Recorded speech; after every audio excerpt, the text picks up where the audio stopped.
perspective and often intellectual fireworks. We've really been honored that Molly has been a frequent conference participant, that she's a frequent contributor to the intellectual fireworks, both here and in her home state and in the nation. Molly, can she? So today, her topic is very provocative, and I think the size of this audience indicates the interest in this topic. Today, she's going to explain to us, and I hope I feel much better after the talk, how to be cheerful about the American political system. Please join me in welcoming Molly Ivins.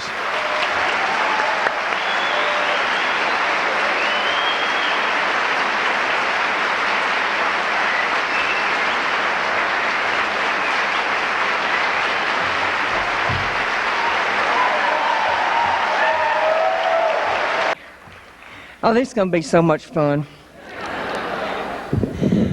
Before we dig right into the main topic at hand, I was sitting down in Texas minding my own business. Just keeping an eye on the local fools, when I accidentally became one of the world's foremost authorities on the new president. Life just keeps throwing curveballs. And I know that many of you have come here hoping to have me somehow explain to you, help you understand George W. Bush, which I'm happy to report I am able to do. Now, the reason many of you are puzzled by the new president is because you do not understand that he often speaks in words that resonate only after deep analyzation. For example, he has identified the growing problem that more and more of our imports come from foreign countries. Now, here he's talking of the Grecians, the Timorians, possibly even Canada, which, as he has pointed out, is one of our most important neighbors to the north. But it is my feeling that after President Bush has brought down the terriers and barracks, we will be a hopefuler people, and the pie will probably get higher. And wings will take dreams, and now that he's in the incumbency, we're going to have a foreign-handed foreign policy in the forethought of our thinking. Some people believe the new president thinks in a subliminal way. But as he has noted, that woman who said he has dyslexia, he never interviewed her.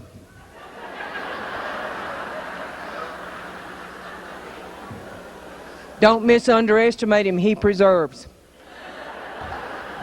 Bilingual but bi-ignorant.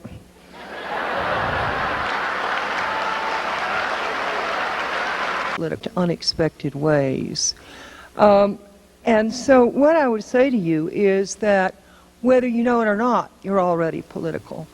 And to say, well, I'm just not interested in politics, they're all a bunch of crooks. Cannot stand back and look at politics as though it were a picture on a wall, or as though it were a program on television, and if you didn't like it, you can just turn it off. You don't get to do that. The political system is the warp and woof of your life. The way you live your life is so affected by the decisions made through the political system that there's no way you can avoid it or evade it. Furthermore, it's hilariously funny, and you might as well pay attention because they make you pay for it whether you notice it or not.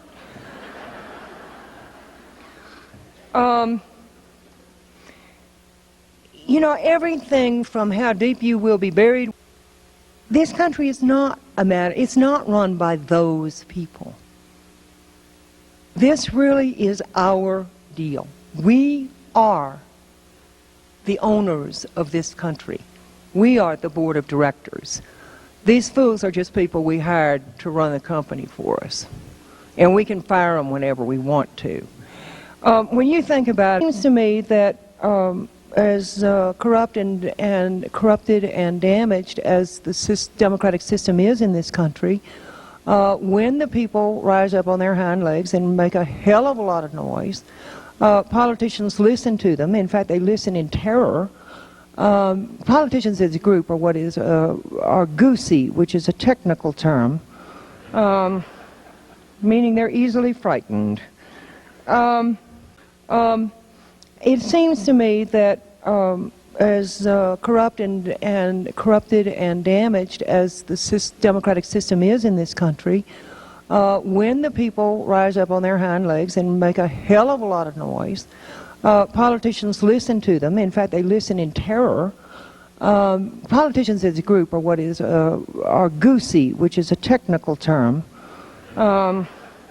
meaning they're easily frightened. And they will jump if the people say jump real loud. I'm absolutely persuaded of that. And I'm persuaded that this is the political system is where to put your efforts and your interests. I know that many of you are thinking third party, green. Several years ago, the great freedom fighter Joe Rao was fixing to get one of those Lifetime Achievement Awards from the General Freedom Fighters of the Universe. And Rao was another one who played a role in the McCarthy era, and God knows he'd been there in the early days of the Civil Rights Movement when things were not a lot of fun. And he was sick in hospital and asked a friend of his to go down to Philadelphia to collect this award for him. And the friend went to see him in the hospital and said Joe was lying there just sick as a dog. And he was kind of thinking about Joe's life and all the fights he'd put up and all the fights he'd lost and all the kind of heroic stands he'd made to not terribly much avail, and kind of thinking that this was sad. And he said to Rao, "What do you want me to tell him, Joe, when I go down to get the award for you?" And Rao opened his eyes and said, "Tell him how much fun it was. Tell him how much fun it was." That's my ambition. I think it should be yours.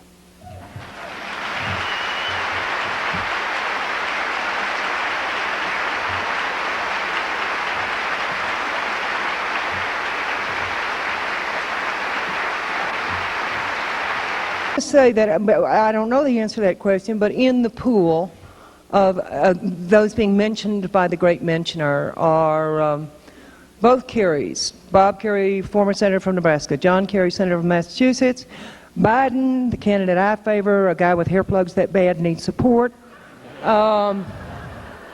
Jonathan Edwards, the new very pretty boy from South Carolina, or is it North Carolina? I can't remember. He's very able. He's a trial lawyer. Else he doesn't work.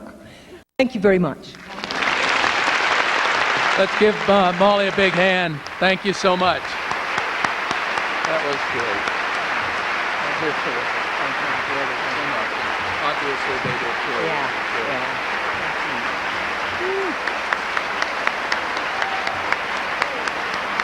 Got a lot of fans here in Boulder.